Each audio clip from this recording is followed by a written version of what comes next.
Uma dúvida muito comum entre pessoas que aguardam uma decisão judicial é: quanto tempo leva para um juiz analisar um processo? Eu sou a Ana Raquel e neste vídeo vou te explicar de forma simples como funciona esse tempo de análise, quais são as etapas do processo e por que isso costuma demorar. Antes de falar em prazos, é importante entender qual é o papel do juiz. Ele é a autoridade principal do processo judicial. Ele precisa analisar provas, garantir o direito de defesa das partes e seguir todo o procedimento previsto em lei. E aqui vale um detalhe importante. Cada juiz é responsável por centenas ou até milhares de processos ao mesmo tempo. Por isso, a resposta para a pergunta quanto tempo leva para um juiz analisar um processo depende. Depende da complexidade do processo e da carga de trabalho da vara judicial onde ele tramita. Mas, Ana, não existe um prazo limite para analisar um processo? Existe sim, mas antes é importante entender quais são as etapas até o processo chegar na mesa do juiz para decisão. Primeiro, é apresentada a petição inicial, que é o documento onde uma das partes explica o problema, apresenta seus pedidos e os fundamentos jurídicos. Depois disso, ocorre a citação da outra parte, que é a comunicação oficial de que existe um processo em andamento.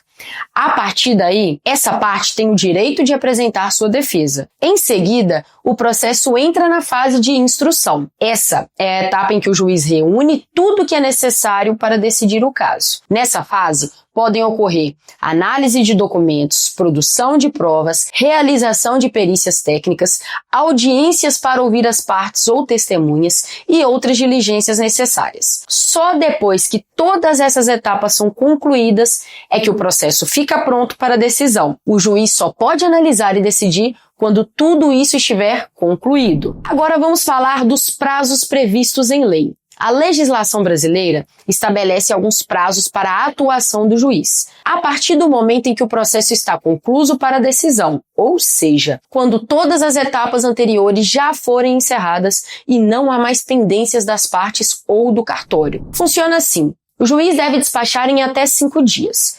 Despachar significa praticar atos iniciais no processo, como encaminhar o caso para alguma providência, determinar a intimação das partes ou organizar o andamento do processo. Tomar uma decisão em até 10 dias. Aqui, estamos falando de decisões pontuais ao longo do processo, como aceitar ou negar um pedido, determinar uma perícia ou resolver questões específicas antes da sentença final. E por último, proferir a sentença em até 30 dias, o que significa dar a decisão final do processo, resolvendo o conflito principal e dizendo quem tem razão naquele caso. Mas aqui, eu preciso ser bem sincera com você.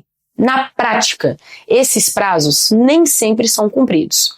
A quantidade de processos, a complexidade dos casos e o volume de trabalho fazem com que normalmente esses prazos sejam ultrapassados. Você pode acompanhar o andamento do seu processo de forma online, pelos sites dos tribunais ou pelos sistemas eletrônicos da Justiça. Com o número do processo, você verifica movimentações, decisões e eventuais pendências. Nessa parte, o advogado tem um papel essencial, orientando o cliente e tomando providências quando há demora excessiva. Então, resumindo, o tempo que o juiz leva para analisar um processo pode variar bastante e, muitas vezes, foge do nosso controle. Acompanhar o andamento do processo, entender em que fase ele está e contar com a orientação jurídica adequada faz toda a diferença para reduzir a ansiedade e evitar expectativas irreais. Se esse vídeo te ajudou a entender melhor como funciona o tempo de análise de um processo,